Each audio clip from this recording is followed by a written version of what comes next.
Olá, boa noite. Sejam todos bem-vindos. Me escutam?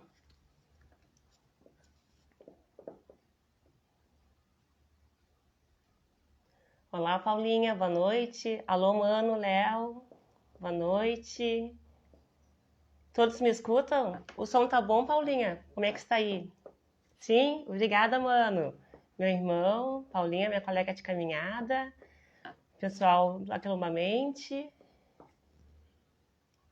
Vamos entrando. Lube, boa noite, Lube. Fajubá, boa noite. Vamos aguardar mais uns minutinhos até o pessoal entrar. Vamos chegando, se aconchegando. Hoje a nossa noite é mais do que especial. Tá tudo bem, Bibis? Obrigada. Só me preocupo com o som, porque para mim tá tranquilo, não sei para vocês. Obrigada pelos coraçõezinhos. Como é que foi o dia hoje? Tranquilo? Se aquilombaram? Viver a nossa ancestralidade? Boa noite, Juninho. Pajubá, cheguei! O Quilombom já entrou, nosso projeto, nossos amigos, nossos irmãos de caminhada. O som está ótimo, obrigada. Brunão, professor convidado de hoje, já entrou. Obrigada, Paulinho, o som está perfeito. Rotep. Vamos, que a noite hoje é nossa, é tudo nosso. Mais um minutinho, então, para começarmos, né? Enquanto outros irmãos vão chegando, vão se aquilombando, né? No nosso momento hoje, com o Chiturá. Carla Meura, nossa colega, entrou também. Obrigada, boa noite, Carla. Bem-vinda.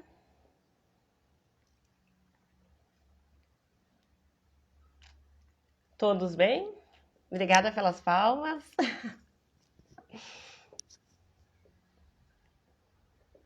Juntos sempre, verdade, Pajubá, verdade. Precisamos nos fortalecer. Contra o sistema opressor, só a união. Ah, obrigada pelo lindona. Ah, sim. Ansiosidade é brava. Paulinha que tá acostumada a fazer mais lives, né? Tô bem ansiosa.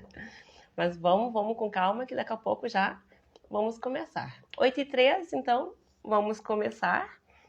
Hoje a nossa live é o projeto Quilombonja, Educação das Relações Étnico-Raciais na Escola Pública. Vamos começar a nossa noite, né, dando boa noite. Vamos saudar a nossa ancestralidade que nos permitiu estarmos aqui hoje, nessa noite mágica, nessa noite maravilhosa. Vamos iniciar a noite pedindo licença aos nossos mais velhos, que existiram e resistiram antes de nós. E vamos deixar a renovação e a continuidade das nossas negras verdades com os nossos mais novos. Então, cabe a nós, que estamos entre os mais velhos e aos mais novos, fazermos a intersecção, a ligação, que nos permite, que nos une e que nos reafirma. Vamos lá, então, hoje eu sou a Tatiane. Como toda Tatiane, podem me chamar de Tati.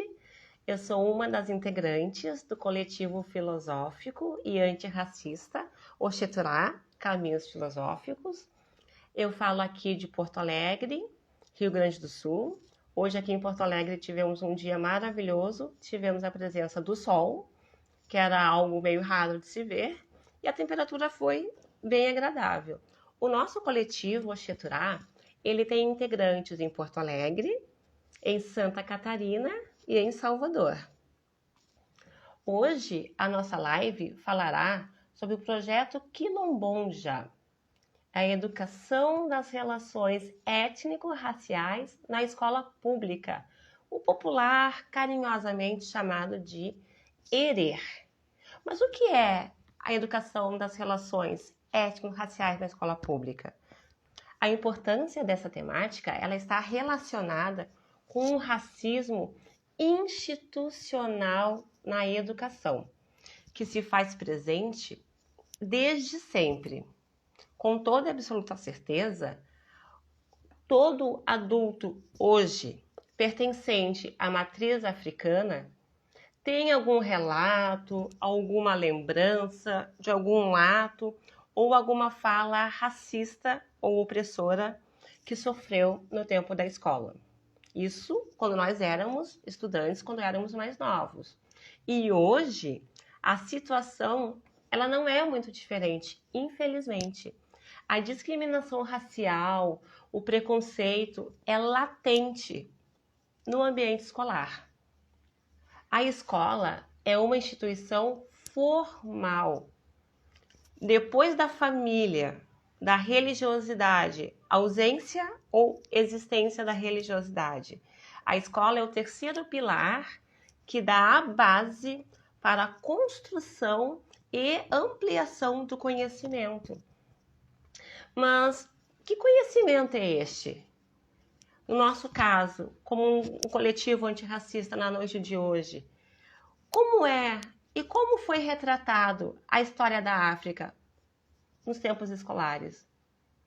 Como se contextualiza, como se ensina o Brasil africano e a África brasileira? Onde que está essa conexão da nossa brasilidade e da nossa africanidade? Se tratarmos as questões raciais de forma séria, coerente e menos eurocêntricas, nós temos a possibilidade de transformação e mudança em nossa sociedade. Para falarmos sobre o assunto, discutir o ERE, a educação pública, nós vamos chamar o professor Bruno Xavier, popular Brunão. Vou chamá-lo agora neste momento.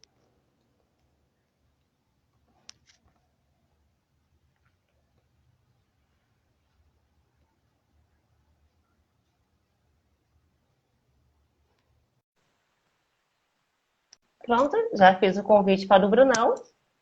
Professor Bruno, por gentileza, nos aceite.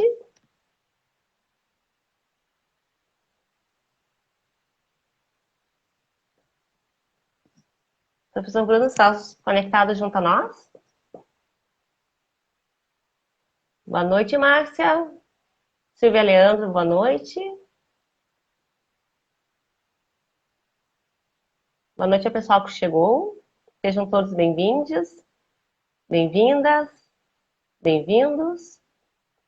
Professor Bruno, por gentileza, pode dar uma olhadinha no seu perfil do Instagram. Já foi encaminhado o convite e ver se o senhor recebeu. Vamos ver aqui.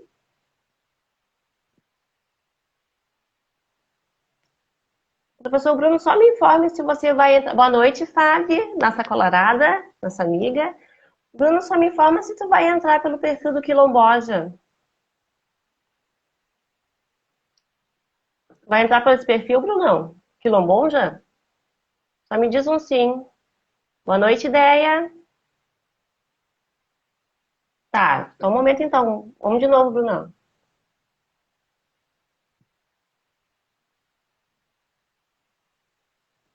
Vê se agora você conseguiu. Agora foi o convite pro Quilombonja. Conseguiu? Aí! Boa noite, Ideia. Oi. Boa noite, professor Bruno. Boa noite.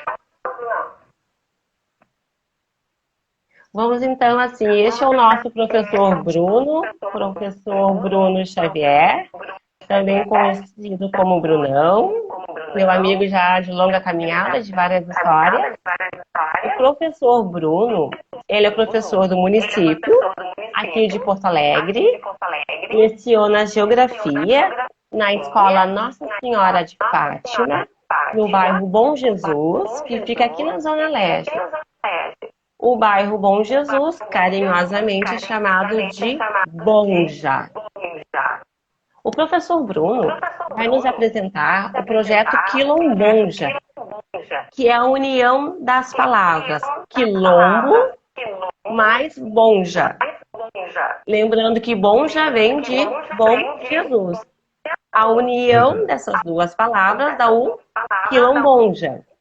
Este projeto, ele nasceu a partir dos anseios dos próprios alunos, que estavam descontentes de não se sentirem potencializados e representados pela educação. O projeto Quilombonja, ele coloca a existência do bairro Bom Jesus como um quilombo urbano na cidade de Porto Alegre. E isso nos viabiliza como um movimento negro educacional, um movimento negro educador. E em tempos de redes sociais, tecnologia, contato imediato, este movimento educador, o Quilombonja, ele transforma os alunos da escola Nossa Senhora de Fátima como os blogueirinhos da Bonja, os blogueirinhos da Bom Jesus. Parece que tá dando retorno com eco, o pessoal tá avisando. Deixa eu ver agora.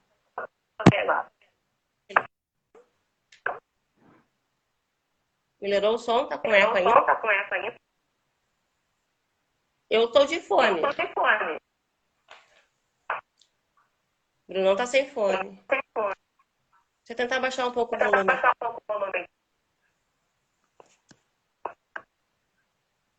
Melhorou agora? Não? Vamos tentar então verificar aqui com o fone só. Eu tô com um fonezinho. Para falar melhor então desse projeto do Quilombonja, dos blogueirinhos da Bom Jesus, ninguém melhor que o próprio professor Bruno Xavier para nos apresentar. Professor, por gentileza, tenha bondade da palavra. Me escutam bem, gente? E me escutam bem?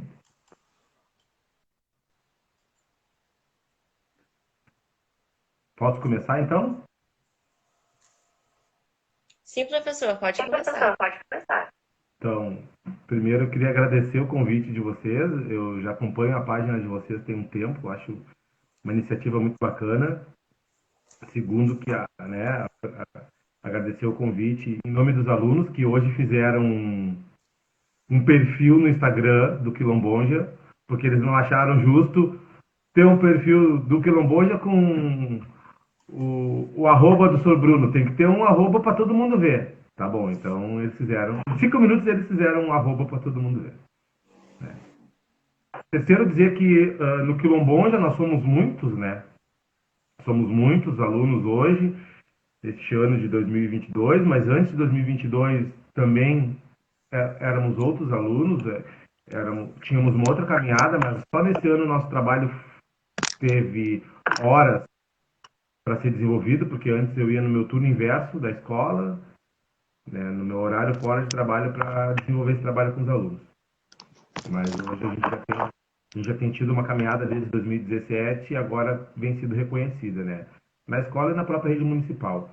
E também, e além disso, dos alunos, tem os colegas, né, que sempre me dão força, me ajudam e ficam nos bastidores, mas estão ali conosco.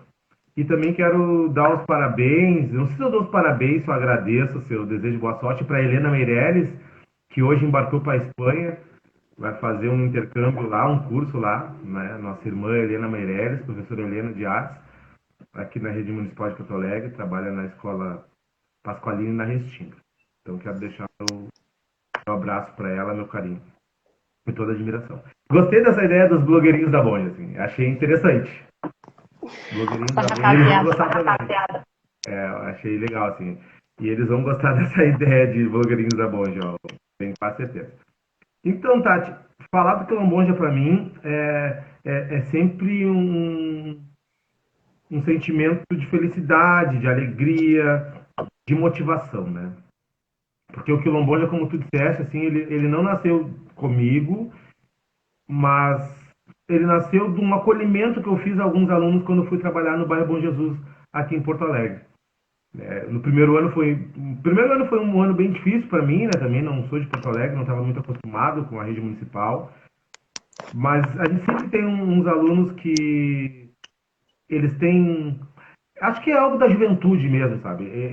Eles se reconhecem em alguns professores, algumas características, né? Eu sou um cara muito ah, crítico, assim, indignado, mas indignado no sentido de querer fazer as coisas para realmente bater, sabe? Fazer a coisa de alma. E aí eu conversei muito com os alunos, assim, e eu era chamado de professor negão na escola. Todos os professores da escola tinham nome e sobrenome, né? Eram todos brancos, obviamente. Eu digo obviamente porque professor branco sempre tem nome e sobrenome, né? E eu era o professor negão. E naquela época eu já tinha lido um texto da Lélia Gonzalez falando sobre isso, né? Eu vou falar alguns títulos assim, mas é mais para a gente conversar e o pessoal saber de onde a gente vai tirando as ideias, né? Porque eu não estou inventando a roda. Eu não estou inventando a roda. Antes de mim tem todo um histórico de luta do movimento negro e é isso, assim. Eu tenho tentado ser uma ferramenta, mais uma ferramenta de socialização e ao mesmo tempo de criação dessa luta, assim, para dar continuidade àquilo que nós, enquanto pessoas pretas neste país, precisamos seguir. Então eu tinha lido o texto da Lélia Gonzalez, que o título do texto era Negro tem que ter nome e sobrenome, senão veio branco e bota apelido na gente. É uma coisa do tipo assim, sabe? E eu comecei a discutir com os alunos, por que você me chama de professor negão? E eles também não sabiam, né? Professor, tu acha que é racismo? Eu não sei, mas eu tenho nome. Aí eu montava minha carteira de identidade para eles. E aí, um certo dia, os alunos resolveram conversar sobre isso, né? Sobre, o senhor está incomodado, mas a gente também está incomodado com algumas coisas. E foram me trazendo coisas da escola. E a gente resolveu fazer um projeto sobre isso. E Quilomboja, ele não nasce com esse nome, né? Mas a ideia é essa, assim, né? A ideia é que trazer essas experiências dos alunos, que é difícil, assim, né? A gurizada se melindra muito, né? De falar sobre si na escola, de falar a verdade, porque a gente aprende que falar a verdade gera consequências, né? Principalmente no espaço escolar. E o nosso projeto foi nascendo assim. Bom, Tati, o Quilomboja hoje, ele é um projeto, né, que traz a experiência dos alunos para dentro da escola. E a partir dessa experiência, eu tento tornar ela uma questão para pesquisar, uma questão de pesquisa. E com a experiência deles e com as questões de pesquisa, a gente vai fazendo o nosso trabalho de educação das relações étnico-raciais dentro do projeto. Tu quer que eu vá falando assim? Tu quer que eu... Pode me Não, pode ir interromper. falando. Não, Se o fica à pessoal vontade. tiver... Eu falo pelos cotovelos, né? Se o pessoal tiver perguntas, né? Pode fazer. Eu vou anotando na medida do possível. Se tu quiser responder de pronto e imediato, fica à vontade, professor. Tá, perfeito. Então, a questão é a seguinte, senhor. O que nós fazemos no Quilomboja, né? O Quilomboja é um projeto de... Eu falo assim, é uma experiência territorial corpórea. Territorial porque as experiências dos nossos alunos vêm muito imbuída do lugar que eles moram. Então, uno duas coisas, né? Primeiro que assim, a gente tem que entender que um debate de educação das relações étnico-raciais é para falar da multiculturalidade, da pluriversalidade de um país continental chamado Brasil. Como nós somos multirraciais e diversos e pluriculturais, os nossos alunos precisam entender que eles são únicos. Nós não somos todos iguais. Nós devemos ter os mesmos direitos juridicamente falando. Mas enquanto singularidade, enquanto individualidade, nós somos únicos. Então, por que eu faço isso uma experiência territorial corpórea? Porque cada corpo, num espaço, ele vai sentir o mundo de um jeito diferente. Né? As mulheres vivem e sentem um mundo diferente dos homens, os negros diferente dos brancos. Isso não é um problema. A Né? cosmopercepção. Né? E isso é da cosmopercepção mesmo, né? O problema é quando a gente se utiliza das diferenças para gerar desigualdade, né? Mas até então, o professor Kabengele Lemonanga fala, né, que são as diferenças a forjadora de uma ideia de humanidade, não é igualdade. Tanto que hoje os pesquisadores falam sobre equidade, né? Igualdade é tornar todo mundo igual, massinha de manobra, homogêneo, é descaracterizar. Né? E a ideia de equânime, né, de equidade, é que a gente consiga conviver com as nossas diferenças. Então, eu precisava mostrar isso. O equilíbrio, coesão social, né, é a gente poder trabalhar com as diferenças sem torná-las hierarquia, né? Verdade. Então, que isso, né? Que é isso. O Quilomboja, então, é uma experiência porque é a partir da experiência que a gente sabe que está vivo, que a gente sente o mundo, que a gente pensa, que a gente se entende como pessoa, né? É a partir da nossa experiência, assim. E, ao mesmo tempo, fazer um contraponto de que na sociedade ocidental, a teoria, que é uma experiência exacerbada de alguma coisa, a teoria sempre ela se coloca como superior à experiência da pessoa. Né? Então, eu queria mostrar para os alunos que o que eles pensam, o que eles sentem e o corpo deles é uma forma de fazer ciência. Só que eu não vou falar isso para eles, né? Fazer ciência. É uma forma de produzir conhecimento. Né? Eu queria mostrar para eles a partir daí. Então, eu pego essa ideia, né, dos alunos e trago para o nosso debate assim, de educação das relações étnico-raciais para fazer a pesquisa com o ensino. Né? Porque a pesquisa é uma pergunta. Né? E o ensino é a gente elaborar essas perguntas de forma a dar continuidade a outras. Né? Então, eu trabalho nessa ideia, né, de ensino com pesquisa. E eu gosto muito do debate da educação popular, né? Porque a educação popular é uma educação que se propõe a não ser invasão cultural. Nós vivemos num país colonizado de terceiro mundo. Né? A educação que nós temos no nosso país não é uma educação para os indígenas e para os negros, que são a maioria da população. É uma educação de cunho europeu, né? Que foi se transformando e se tornou neoliberal, estadunidense. É uma educação que invade o nosso ser, a nossa cultura. A gente estuda, por exemplo, inglês e não estuda tupi-guarani. Ah, mas Bruno, tu tem que ver que o inglês é a linguagem mundial. A linguagem mundial do quê? Do capitalismo? A linguagem mundial da branquitude? A linguagem mundial do centro do poder? A linguagem mundial da hegemonia? E eu não estou dizendo que não deve estudar inglês, só que inglês não deveria ser mais importante que outras. Então, eu estou trabalhando isso, eu vou trabalhando nesse sentido, para a gente entender que a invasão cultural, ela é deseducação. A invasão cultural é tirar da possibilidade do meu aluno, que é de matriz africana, poder dizer na sala de aula assim, ó, eu sou filho de Oxalá. E aí o professor faz cara feia para ele. Entende? E nós temos um caso assim. A gente tem um caso assim na escola. Né? Mas também não é para dizer para o professor está errado, chamar o professor de racista. Né? A educação das relações étnico-raciais serve para reposicionar as pessoas negras, as indígenas na produção do conhecimento. Reposicionar esses sujeitos como produtores da sociedade. Eu sempre trabalho com os alunos a ideia de que ninguém nasce mal, ninguém nasce racista. As pessoas aprendem aquilo que lhes é ensinado. Verdade, isso é Nelson Mandela, né? Isso é Nelson Mandela, né? Se as pessoas aprenderem a odiar, elas podem aprender a amar. Porque eu estou numa escola. E numa escola eu vou trabalhar com uma diversidade de sujeitos. Né? Diversidade de pertencimento étnico-racial, religioso, né? De condições sociais, políticas, econômicas.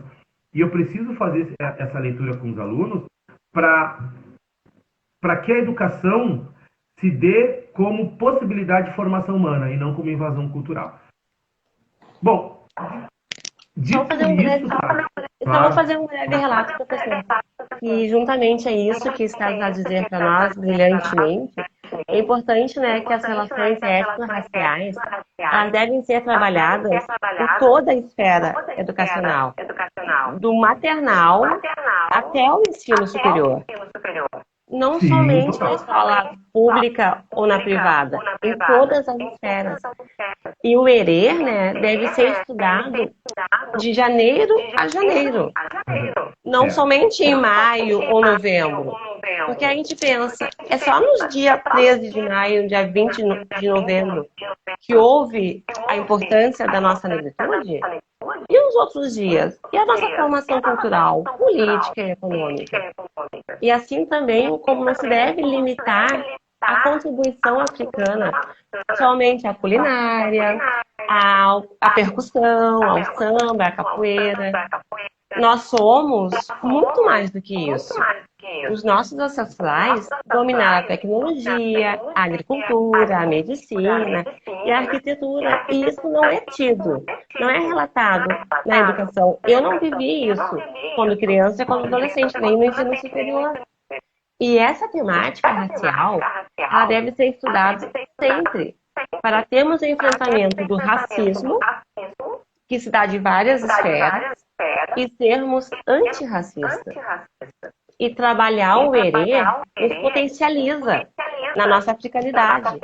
Porque sabermos da nossa própria história nos potencializa e nos dá a ideia, a concepção de pertencimento. Como alguém colocou ali no grupo, no bate-papo, a educação do jeito que ela não está formando, ela está formatando e deformando, como disse a Catiúcia Ribeiro recentemente. Deixa eu ver que a internet não está boa. Ah, não, alguém que relatou que a internet não está boa. Tranquilo. Pode continuar, professor, mas só o relato. O pessoal está me ouvindo bem? Sim, eu te ouço bem. Tá. Então, eu concordo contigo sobre formatar, né? Porque, e aí a gente tem que entender que a educação escolar, ela está sujeita, né, à gestão municipal, estadual e federal, né? E ela não é uma ilha, né? A educação escolar não tá descolada do território nacional, né? E nem do que acontece no mundo, né? E os programas neoliberais, né? Brevemente, assim, né? Porque a gente tem que falar sobre isso, eles já perceberam que a educação é um tesouro para formatar gente para se tornar mão de obra barata. Já se percebeu isso aí, né? E por mais que o professor vá na contramão do processo, e os professores, né, os professores lutam nessa contramão do processo, ainda assim a hegemonia é muito maior que nós. Ela é maior, mas ela não é absoluta, né? E é aí que a gente entra, né? Ela é maior, mas não é absoluta. Quando eu falo de experiência dos alunos é o samba, é o pagode, é o funk, é ir na casa de terreiro, é ter um tio que é pastor, é ter um tio que é Ialorixá, Babalorixá, é ter um parente que sempre tem um conteúdo de africanidade próximo a ele.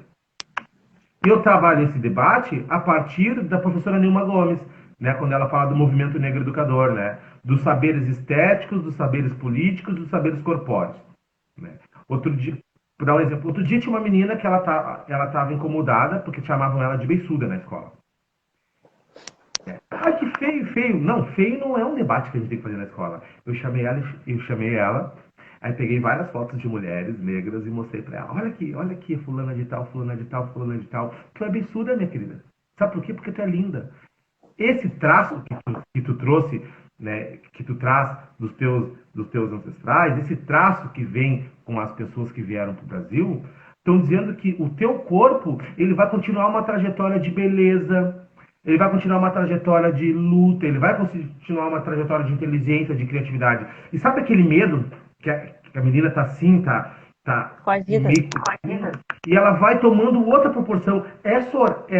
E aí, nisso a gente vai apresentando o debate que a gente quer fazer. A gente apresenta a Dandara, a gente apresenta a Luísa Maim, a Qualtune, a gente apresenta, né, mais contemporaneamente Angela Davis, a gente apresenta a Bruna Rodrigues, vereadora, Karen Santos, vereadora, entende? A gente apresenta a Laura Cito, que já teve na escola, elas estiveram na escola também, porque a nossa beleza, né, e não é a nossa beleza de estética, a nossa beleza corporal, o nosso corpo, ele sempre foi muito subjugado, né? Ao mesmo tempo que se fez atrocidades, se faz atrocidades com o corpo negro, né, inclusive a produzir ciência, né, o corpo negro é sempre colocado na periferia do conhecimento, não, na periferia da humanidade, né?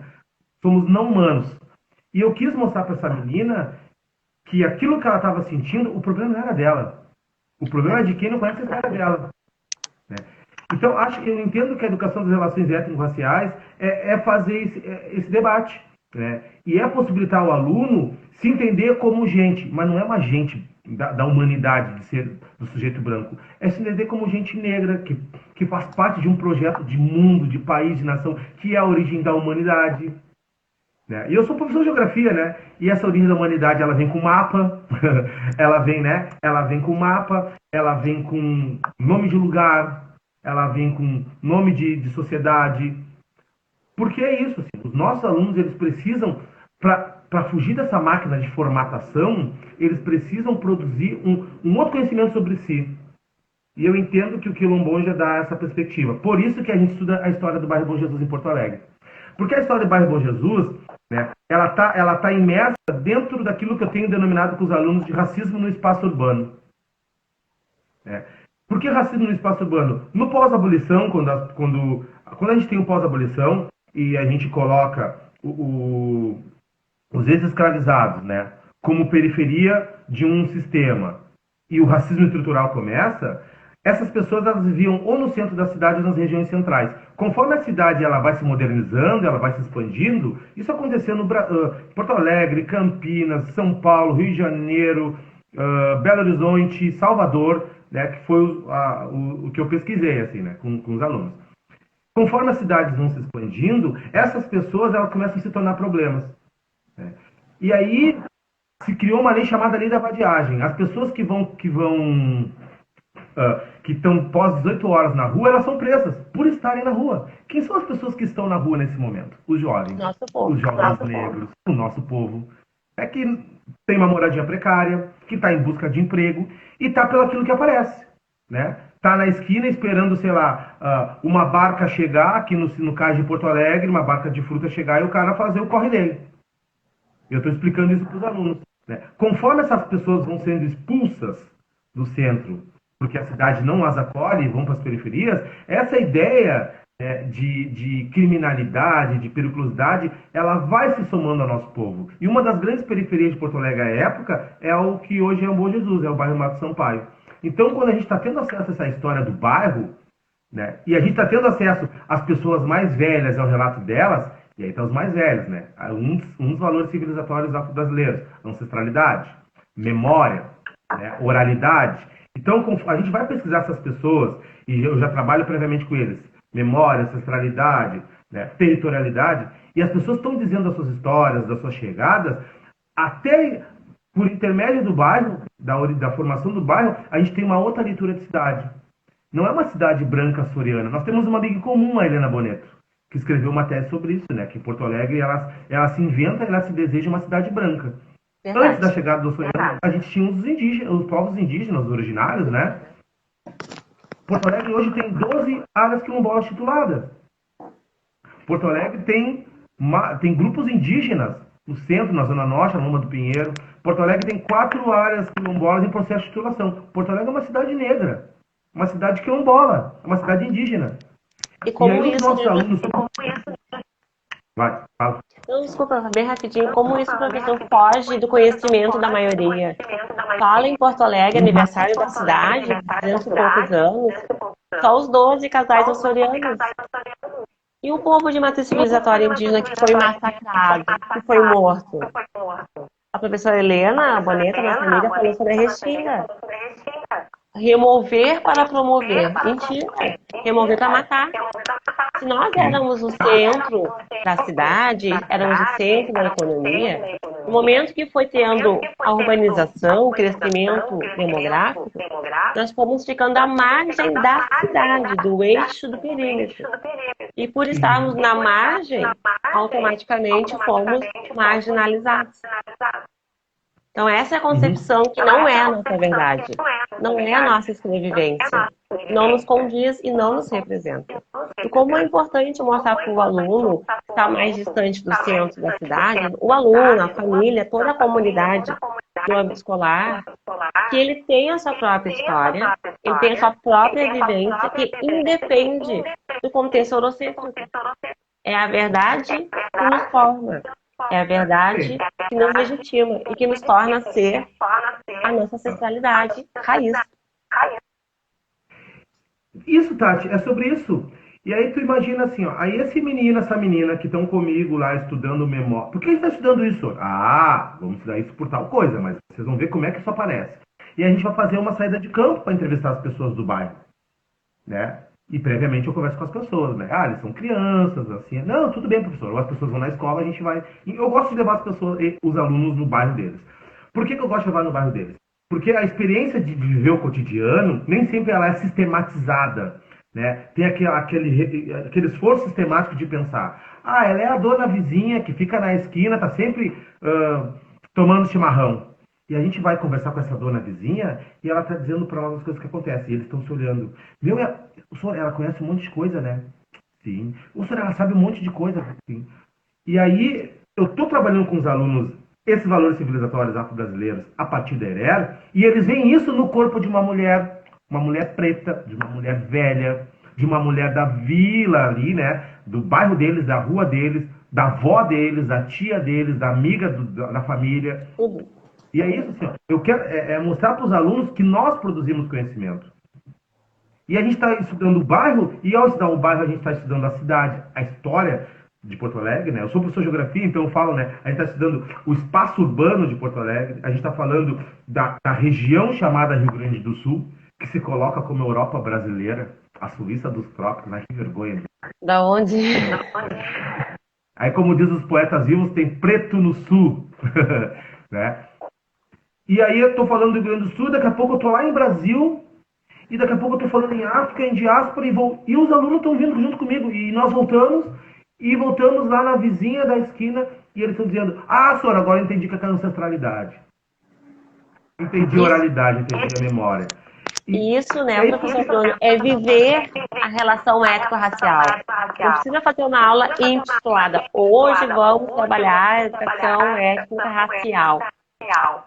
Mas a gente tem em mãos a possibilidade de mostrar uma nova visão, uma nova subjetividade para os alunos a partir de si mesmo, da história dele, do olhar próprio. E a gente trabalha o ERE todos os dias, dessa forma, trazendo a geografia para o pertencimento do aluno, assim como eu também trabalho a história, dessa forma. O aluno é parte integrante da geografia, da língua matriz, da história, da matemática. Ele tem que vivenciar o conhecimento, senão ele se torna chato. Daqui a pouco, obsoleto. Para que eu vou querer saber disso? Essa dona vizinha tem muito mais conhecimento do que uma enciclopédia. Vai nos ensinar numa roda de conversa. Vai nos ensinar numa roda de conversa valores que o livro didático não traz. Perfeito. Essa vizinha está viva, né? E esse conhecimento vivo, por isso que é uma experiência territorial e corpórea, né? Porque é justamente isso, né? A gente tem que trazer esse corpo para dentro do debate. Esse corpo dessa mulher negra que mora na periferia. Porque nós não falamos de racismo. A gente não fala sobre as questões a partir da falta, a partir da escassez. A gente fala pelo protagonismo. E trazer o corpo, dizer que é um corpo de uma mulher negra, não é um problema e não é um estigma. É para dizer o quê? Se eu estou dizendo que é um dos princípios da educação das relações étnico-raciais, é reposicionar os negros na produção do conhecimento, no protagonismo da construção da sociedade. O racismo, ele não é a nossa história. O racismo é a história do branco olhando para nós. É a história do branco que age sobre nós. A nossa história não é o racismo, a nossa história é para além dele. E quando eu falo isso, que é a nossa história para além dele, é claro que eu não escondo, a gente não esconde o racismo, mas ele não é algo que protagoniza o nosso trabalho, entendeu? Não nos pertence. Então, não nos pertence. E aí, quando eu estou dizendo de experiência, eu também estou falando de Bell Hooks. E toda a trajetória da Bell Hooks, uma mulher negra estadunidense, que, olha, Bruno, ela está dizendo, Bruno, quando tu chega numa sala de aula com teu corpo negro, masculino, alto, isso já é uma representação. A pedagogia da vivência. E hoje eu entendo porque os meus alunos diziam que eu era o professor negão. E eu fico feliz de eu não ter melindrado esse fato neles. E agora eu também entendo o que também significa ser um professor negão numa rede pública municipal periférica. E aí eu trago o debate da grada quilomba para a gente pensar, né? Bom, eu tenho meninas, eu tenho alunas. O meu antirracismo precisa ser um antirracismo que traz o gênero junto.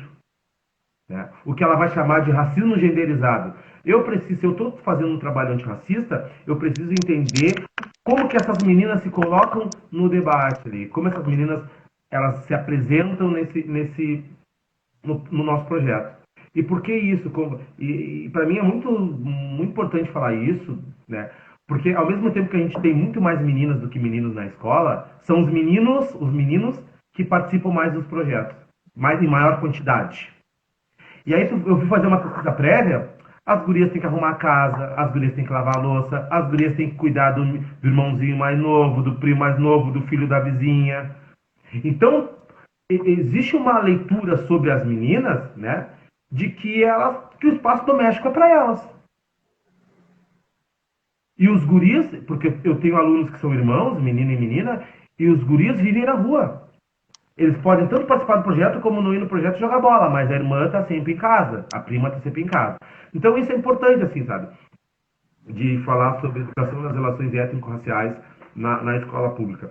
E o Quilombonja, hoje a gente estava brincando, quando eles estavam fazendo o perfil do Quilombonja no Instagram. Sobre o Quilombonja é homem ou mulher? E eu, gente, é masculino ou feminino? E aí o menino, não, ele não tem gênero. Ah, tipo todos? É, Quilombonja é tipo todos. E aí, por que eles fazem esse debate? Eles têm um porquê, né? A minha função ali, eu anoto, quando eu achar que é pertinente fazer a pergunta, eu trago essa pergunta. Mas voltando ali, né, eu trago essa ideia de experiência, assim, que eu falei da Bell Hooks, porque na escola pública as experiências são compartilhadas. No Quilombonja as experiências são compartilhadas. Então, os meninos e as meninas precisam saber que o tratamento dado a eles, na sociedade, vai ser um tratamento de hierarquia. Né? Desde cedo a gente aprende, né, que menino é para uma coisa e menina é para outra. E esse comportamento aprendido, se a gente não for problematizar ele se naturaliza. Né? E quando a gente naturaliza esse comportamento, a gente está agredindo a construção do guri e da guria. Né? Verdade. A construção social, a construção política, a construção cognitiva e da própria condição racial. Né? E da própria condição racial desse menino e dessa menina. E eu acho que é aí que o nosso projeto ganha, Tati. Quando os alunos começam a perceber que no bairro deles existe um conhecimento que precisa ser desnaturalizado, desvendado. Quando esse conhecimento vem num corpo que eles achavam que era só mais um. Quando eles conseguem escutar o que as pessoas estão dizendo e formar suas hipóteses, suas ideias. Eu acho que é aí que o nosso projeto ganha. Por que ele ganha nesse sentido? Porque eu acho que aqui a gente fomenta toda uma luta do movimento negro. Né? E fomentar a luta do movimento negro nesse momento, Tati, eu quero dizer que é o seguinte, esses saberes que a gente está produzindo no Quilombonja, com as coisas que a gente escreveu, com as coisas que a gente já pensou, que a gente já apresentou, são saberes de pessoas que têm uma luta. E ensinar sobre as lutas é ensinar a lutar, entendeu? Quando a gente está escutando a dona vizinha dizendo que ela foi enfermeira, foi parteira, que numa época tal não tinha ninguém no Bom Jesus, e que ela fez e aconteceu, e que ela formou 7 filhos assim, um foi advogado, o outro está fazendo engenharia, e que ela conhece a mãe de todos os alunos e fez o parto de não sei o quê. Ela está dizendo de toda uma trajetória histórica dela, dentro daquele bairro, que passou despercebida. Mas não para quem protagonizou junto com ela, mas que não é levado em conta no livro didático, não é levado em conta na política pública, não é levado em conta. Quem são as pessoas homenageadas em nome de rua, em nome de sala de escola, sala da Câmara de Vereadores? Héteros, homens. Homens brancos, héteros. Então, eu acho que é isso, assim, a gente está conseguindo, né, vagarosamente, o processo é moroso, né, a gente não está fazendo a revolução, a gente não está inventando a roda, mas dentro daquele contexto, a gente está conseguindo fazer o possível para que os alunos comecem a entender o que significa a educação das relações étnico-raciais. Por que a escola é importante? Por que a bandeira de luta do movimento negro sempre foi educação? Eu acho que eles conseguem começar a ter uma visão mais ampliada de um processo que é muito grande. Eles são muito jovens, né? Mas eles conseguem ter uma visão mais ampliada de um processo muito grande. Né? Para eu fechar, né? E a gente ver se tem algumas perguntas e conversar, né? Ter um papo mais. Fizemos uma saída a campo e eu fui numa barbearia lá no bairro, né? na Rua Madrid. E, claro, as pessoas não me conhecem, né? Em qualquer lugar isso aconteceria. Tu vai chegar, eu gosto da palavra espiado, tá? Eu adoro essa palavra espiado. Eu aprendi em Porto Alegre com os alunos. Eu cheguei na barbearia e o pessoal ficou espiado comigo. E os alunos meio que ficaram espiados. Aí eu me apresentei, ó, eu sou o professor Bruno, trabalho na escola Fátima, papá. E os meninos, tudo preto, né? E aí, tá, entreguei um papelzinho lá, né? A gente fez um cartãozinho, fez uma série de campo, pegou o cartãozinho para as pessoas, explicou o projeto. Os alunos explicavam, né? E eu ficava ali, né, só na volta deles. Aí eu entrei nessa barbearia porque tinha um monte de rapazes. E eu falei, Miri, tá. Beleza, e continuamos o nosso papo na vila e a gente conhecia um monte de lugares. A Bom Jesus é muito grande, sabe? E nem os alunos tinham essa dimensão. Né? E conhecemos até um ex-vereador lá na Bom Jesus. E ele contou um monte de história legal para nós. E aí nós chegamos na escola e um menino foi olhar o Facebook. E aí, sei lá, tinha 10 guris na barbearia. Os 10 meninos curtiram todas as postagens, mandaram mensagem, não sei o que, não sei o que. E uma mensagem era assim, bah, eu larguei a escola porque os caras me botavam apelido. Olha, o menino largou a escola porque botavam um apelido nele. Um jovem negro largou a escola porque botaram um apelido nele. Aí eu olhei pra essa menina que a gente estava conversando no início, né? Que ela falou da boca dela, do beiço dela. Né? E tu viu isso? E sabe o que ela disse? Aí eu fico todo emocionado. Bah, ele não tinha um Sr. Bruno e nem um Quilomboja para ajudar ele a pensar. É isso, entendeu? É isso, gente. Dentro do nosso possível, nós estamos fazendo aquilo que nos cabe. A gente não está inventando a roda, né? A gente não está fazendo as grandes revoluções que a gente gostaria de fazer, mas se os nossos alunos começarem a entender que autoestima é conhecimento, autoestima é poder, autoestima é frequentar a escola, autoestima é saber ler, escrever e se posicionar, eu estou feliz. Acho que essa é a nossa ideia, assim, né? De uma educação que seja formação humana e que não seja invasão cultural. Né? Porque quando a educação é invasão cultural, quando é formatação, a gente perde muito de criatividade, a gente perde muito de criar um sujeito que sonhe, né? E o menino não pode sonhar. Né? Ele teve o seu sonho interrompido naquele momento que ele largou a escola, porque falavam da boca dele ou do cabelo dele, entende? Eu espero que no Quilomboja a gente consiga superar essas questões. Acho que é nesse Verdade, sentido. professor, verdade. Nós, assim, nós sempre vamos desejar, almejar a mudança. E a mudança tem que ser a partir da escola. Do Jardim 1, Jardim 2, maternal. Mas tem que haver essa mudança.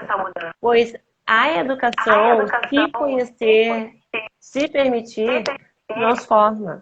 E quando transforma, a mudança é positiva. Ela é revolucionária. E um governo como os nossos, né, na esfera federal, municipal e estadual, não quer muito que os alunos pensem. Quer testar a capacidade de armazenamento cognitivo. Quanto que o aluno pode decorar, não se entender e se ver pertencente ao universo. Então, isso é muito difícil. Então, aos poucos, né, como bem disseste, nós vamos tentando fazer a diferença. Sentir o conhecimento, vivenciá-lo e compartilhar. Porque são esses caminhos que nos levam à transformação e à mudança. Mesmo que seja de forma isolada, um ou outro colega, mas nós temos que tentar. Está aí a Lei 10.639, que é obrigatória para todo mundo trabalhar. Não é o professor de geografia, a professora de artes, professor de história. Todas as disciplinas deveriam trabalhar. E pode ser da forma mais simples. Só que falar que a África é um continente, não um país, já é o verê. Falar que um triângulo é semelhante a uma pirâmide, criação egípcia, matemática egípcia, já é o verê. Então começa de pequenos passos. Fazer o aluno se sentir negro, se orgulhar das suas características físicas, da sua história, da sua espiritualidade. E a partir daí, se abraçar e abraçar o próximo. Porque essa pluriversidade vai contribuir somente a somar para a mudança, para que ela aconteça. Agora, professor, nós estamos quase no final da nossa live. Passou muito rápido, nós temos ainda alguns minutinhos. Se alguém quiser fazer algum questionamento, alguma pergunta, se alguém do grupo Constituirá chegou a anotar alguma pergunta, porque eu fiquei tão envolvida que não cheguei a visualizar. Alguém tem alguma contribuição? Não fiquem encabulados.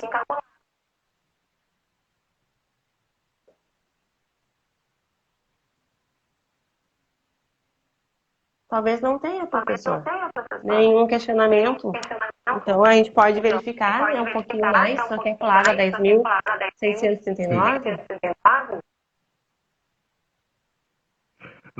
Sim, a Lei 10.639, ela é uma lei que ela veio do movimento social, né? Do movimento social negro, né? Existe um histórico de luta, assim, do movimento negro para que a escola pública trabalhe os saberes, né, as epistemologias da grande maioria da população brasileira, né? A maioria da população brasileira desde o censo de 1872, né? Mas mas antes, né, bem antes, já tinha essa luta sobre a questão da educação. Porque a gente vai analisar a história do negro no Brasil, né, e do negro na educação brasileira, é uma história de interditos, né? Não, por que é uma história de interditos? Imagina que bom, na época do Brasil colonial, para a pessoa preta estudar, primeiro que ela é vetada de estudar, em 1837 são vetados de estudar, né? Mas ao longo do tempo, assim, né, os vetos para o estudo é o seguinte, olha, por exemplo, a pessoa estudar, ela tem que ter dinheiro para comprar uniforme, ela tem que ter uma certa quantidade de dinheiro para ser considerada cidadã, né? Então, o nosso povo, o que fez para poder estudar, né, o que fez para poder ter acesso à educação, são esforços hercúleos, esforços muito grandes, assim, ó, que tu olha assim, puxa, gente, olha o que aconteceu com esses caras, né? E isso é muito interessante, que ao longo da história do negro no Brasil, tu vai vendo, né, o que cada grupo fez, o que cada indivíduo fez em cada lugar desse país e que isso vai se somando, né? E aí tu vai ter na Frente Negra Brasileira os caras que formaram um partido político antes da ditadura do Verdade. Vargas, lá em 37, os caras já tinham uma pauta de educação. E essa pauta de educação continua, né? E continua nos governos militares. Aí lá, mas o que eu trabalho com os alunos, né? Lá em 95, na marcha do Zumbi, contra o racismo e pela igualdade racial, o movimento social negro entrega, né, uma pasta de reivindicações para o presidente da República, que era o Fernando Henrique Cardoso. Em 78, com o movimento negro unificado, também já tinha essa pauta, né? Essa pauta de questões, que só em 2003 se torna uma lei 10.639, que é essa lei que vem do movimento negro. E o legal de mostrar isso para os alunos é justamente isso, assim, ó. Existe uma história que nos foi negada, mas a gente fez história.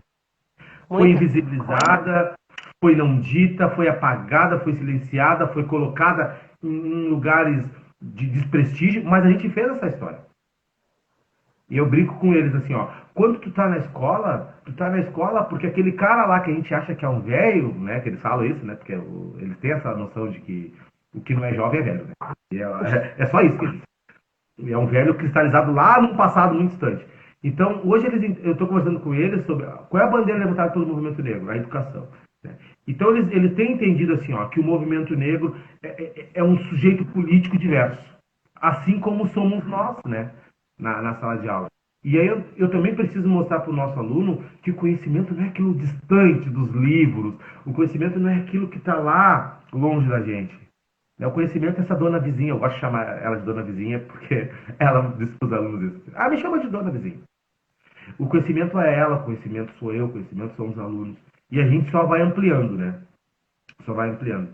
E Tati, uma coisa que eu gosto sempre de falar para as pessoas, talvez eu tenha sido privilegiado por ser o cara que conseguiu sistematizar essas questões dos alunos.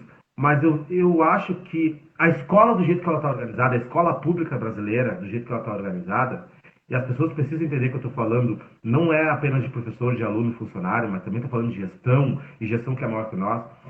A escola pública, do jeito que ela está organizada, ela não dialoga com os interesses das classes populares. Ela não dialoga com os interesses. Né? E eu não estou falando mal do meu trabalho. Eu estou falando de que a gente está distante de um saber que está aqui, ó, pulsando pra gente, sabe? Tá aqui pulsando pra gente. Quando eu deixo de dar aula do livro didático, que está falando sobre urbanização, e vou lá e entrevisto essa senhora, e ela está dizendo para nós os anos, os acontecimentos e os lugares, eu pego o que ela está dizendo e mostro para os alunos, olha o livro está dizendo isso aqui, ó. E eu falo, pastor, como é que ela sabe isso? Porque ela está dizendo aquilo que ela viveu. E o livro didático, ele faz o quê? Ele escreve uma história, um conhecimento, um saber, mas ele não diz que é da pessoa, ele diz que é de quem escreveu. Isso é invasão cultural. Isso é invasão cultural. Né? Por isso que o Quilomboja não é o Bruno, o Quilomboja não é do Bruno. Eu sou o professor que talvez eu tive... Eu acho que eu fui privilegiado mesmo, assim, ó, de fazer um projeto com a gurizada e com esse projeto ter acesso a coisas que, porventura, não foram ditas, né? E não sei o que digo, né? Eu sou só um porta-voz de coisas que a gurizada está pesquisando comigo, que a gurizada está dizendo, que as pessoas do bairro estão dizendo, as pessoas me vêem na rua. Ô, professor Bruno, quando é que tu vai vir entrevistar a gente? Entendeu? É isso, assim, eu acho que esse é o legal, assim, da gente entender que junto a gente consegue fazer um trabalho bacana, um trabalho legal. Mas é um trabalho que fala do nosso pertencimento. Né? Do nosso pertencimento. Né? E esse nosso pertencimento é o que vai dar sentido ao projeto de educação. Eu acho que é nesse sentido aí. Eu acho que é isso. Eu acho que é isso. É o nosso pertencimento que vai dar É sobre sentido. isso. É sobre isso. O professor já Olha que está bonitinho. encerrando. Ah, gente, que lindo! Já está encerrando o nosso tempo, né? A live dura apenas 1 hora, infelizmente, senão o Instagram derruba e não é possível gravar. A live vai ficar gravada no nosso perfil. Vamos destacar o perfil do Quilombonja, do professor Bruno. Nós vamos agradecer a todos e todas que colaboraram para o acontecimento dessa live, que nos assistiram, o pessoal que está desde o início, o pessoal que chegou no finalzinho. Nós agradecemos. Quem quiser assistir na íntegra depois com mais calma, pode procurar no nosso perfil do Instagram. Professor, gratidão imensa pela noite de hoje, pelo mais um encontro. Estamos muito felizes com este momento. Só tenho 1 minuto para falar, fazer essas considerações finais. Hoje tem uma frase que eu gosto muito da Audre Lorde, que ela diz assim, ó: quando estamos em silêncio, nós ainda temos medo. Então é melhor falar, tendo em vista que não esperavam que sobrevivêssemos. Então é isso, né?